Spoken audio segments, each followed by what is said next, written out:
All right. So I know it's been a few moments, several minutes since I played the video. To recap, there's this white man on some couch talking to, I believe it was a white lady, about how our current POTUS will indeed be the POTUS again in 2028. Not only that, but and I'm using his verbiage, he said, we need to finish what we started. And because he basically, and this is verbatim, this is not verbatim, this is paraphrasing, but because our current POTUS is a prophet, more or less. I don't know how you can be an effective prophet if you yourself know that you're not going to meet the other prophets. But I'm gonna put a pin in that. I'm gonna have to find the video of him talking about getting into heaven and how he knows he's probably not gonna get into heaven, but he's trying all that he can while he's here. And again, he's saying this to get into heaven, to do good deeds to get into heaven. But good nowadays is subjective because even villains wholeheartedly believe that what they're doing is good. So, and that as that saying goes, everyone's a villain in someone else's eyes. Spider-Man is a villain in someone else's eyes. Iron Man, all the mans. I was gonna say Superman, Batman, like all of them are villains in someone else's eyes. So it's all about perspective. Now, the part that I feel like is very controversial, what I'm going to say, and some people are not going to like me for it. And if I had potential followers, I already lost them. Oh well, it needs to be said, but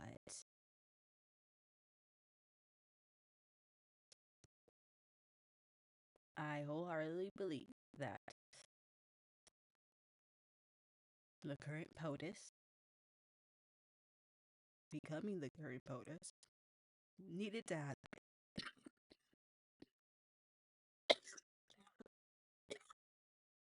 the president becoming the president.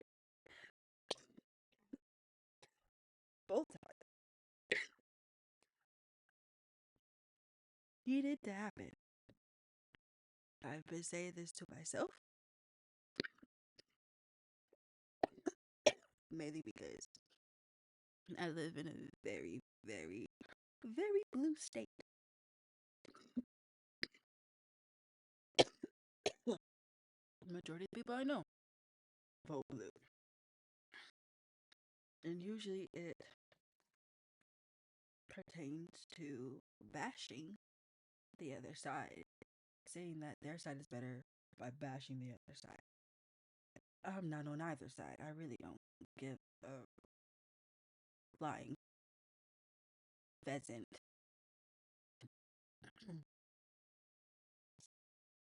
about whose side you're on, what color you rep or anything. But even before he became president, this time around, I knew it needed to happen. Why did it need to happen? I didn't know, but some told me in my gut that it needed to happen. Like it was going, it's going to be crappy at first, but the ripples effect of that will be better than not having him in office, if that makes sense. It doesn't, but I'm trying to put it in words that my mouth can say that my brain just can't think of words for. Basically, me being in office and being the current president needed to happen because the effects of that, the results of that will eventually lead to something greater than where we're at now. The effects of that would be greater than the alternative of him not being in office at all. Because him not being in office at all, I'm pretty sure nothing really would have changed. Everything would have stayed exactly the same, because that's exactly how it's been for decades. And no, I'm not blaming one side or the other. It's both sides. It's whoever makes the rules and enforces the rules. It's however, we also can take individual accountability for putting our comfort before our comfort and convenience before really our responsibilities as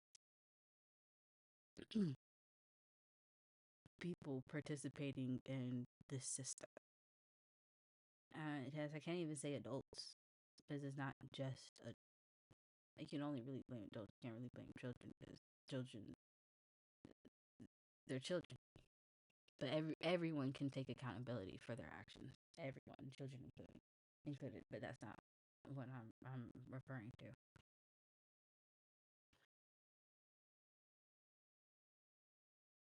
Him being in office will force people to do the things that they were avoiding to do, that they needed to do. Whether that be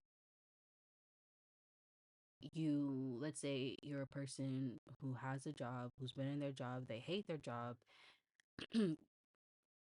they want more money, they want more means, but they just don't know how. You can start somewhere. Instead of blaming everyone else, you can sit down with yourself and be honest with yourself. Say, hey, I hate this job. I hate working here. I hate being here. What can I do to take myself out of this situation?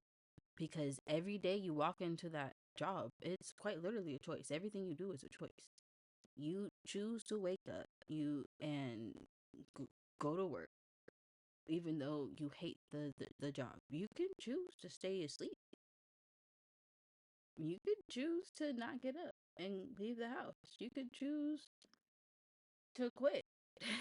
You could choose to change jobs. You could choose to change companies. You could choose to change professions. If there's something that you really want to do instead, then instead of binge watching meaningless television shows or YouTube videos, start learning the trade or start learning the skills you need in order to get into that industry of that new career that you want. If your goal is to lose weight, but you're not moving all day, if you're eating prepackaged food, if you're not cooking your meals, if your habits haven't changed, then you don't really want to lose weight, because you're not doing anything to change. You're not changing your habits. You can't make still water move if you don't change the environment that the water is in, if that makes sense. So yes, we can blame the politicians and the rich people and this, that, and the third, but instead of focusing on the things that you can't control, how about look at the things that you can control? Okay, what is it about my life that I don't like right now? Let's say you're in a crappy apartment. Okay, so how can I get out of this apartment? Okay, so you can look at what apartments can I afford? What places am I willing to travel to? Am I able to travel because of my job? Am I able to just change jobs? Can you change jobs? Did you just start that job? Like, take a look at your life and take it apart piece by piece and ask yourself, what is it that you truly want? What is the true problem? And how can you fix that problem? No, not enough people take accountability and take their life in their own hands. You don't. But I think the current president being in office needed to happen in order for some people to realize that I have to stand on my own feet. There is no, oh, I'll do it later, I'll do it later, I'll do it later. No, you have to do it now. You have to do it today, because later doesn't promise. And you can't I feel like a lot of people utilizing, or a lot of people that don't hold their own weight or aren't being honest with themselves probably have unresolved parent issues. Like maybe their mom or dad wasn't nurturing, like they weren't loving, or they were dismissive, or maybe you need to feel taken care of, but you don't want to even take care of yourself. Like that's the problem. You have to, if you like living, you have to want to do everything in your power to keep your head above water. And once you stay above water, figure out how you can get out of the water so you're not constantly in this state of struggle, if that makes sense, you know? And people are going to be like, well, if this, that, and the third didn't happen, then da da da. Well, look, things happen to people all the time that are out of their control. That's called being alive. But you can take those painful moments and you can learn from them. And you can learn what did not work.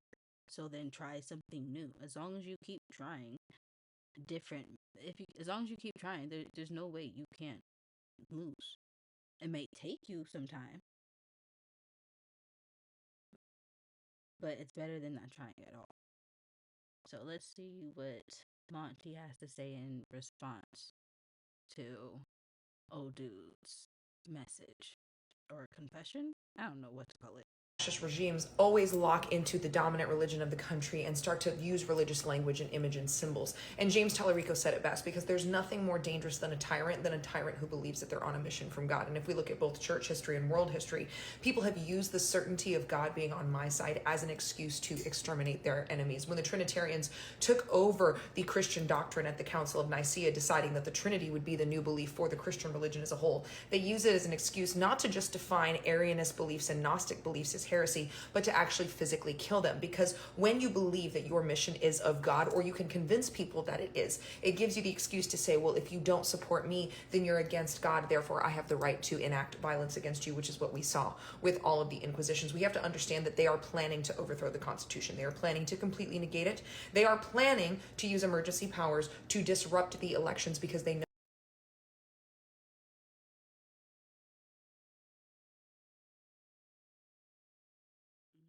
they cannot continue to win fairly. They have been open and honest about this, and we should absolutely believe them. And it's important to note that after the Reichstag fire in Germany, Hitler used emergency powers to suspend civil liberties, the freedom of the press, the freedom to protest, and things like due process. It allowed for indefinite detention without being charged of an offense. And they were able to use those emergency powers to proclaim that they were trying to save the country, save elections, protect law and order, even though many historians argue that the Nazis started the Reichstag fire. But they used Article 48 within the Weimar Constitution to enact these emergency powers, which allowed them to take rights away from the people. And by the time the 1933 election showed up, there was no free and fair elections. It was manipulated by fear and propaganda, and Hitler had complete control of the entire government.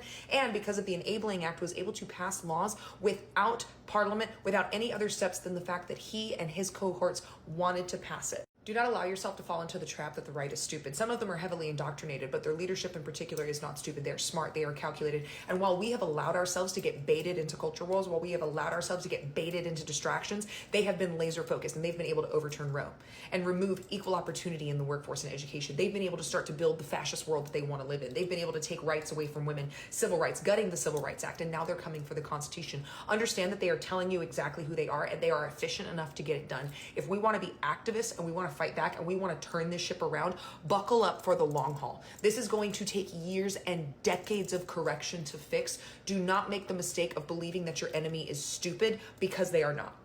Trump is going to be president. Part right there. She had a lot. She said a lot.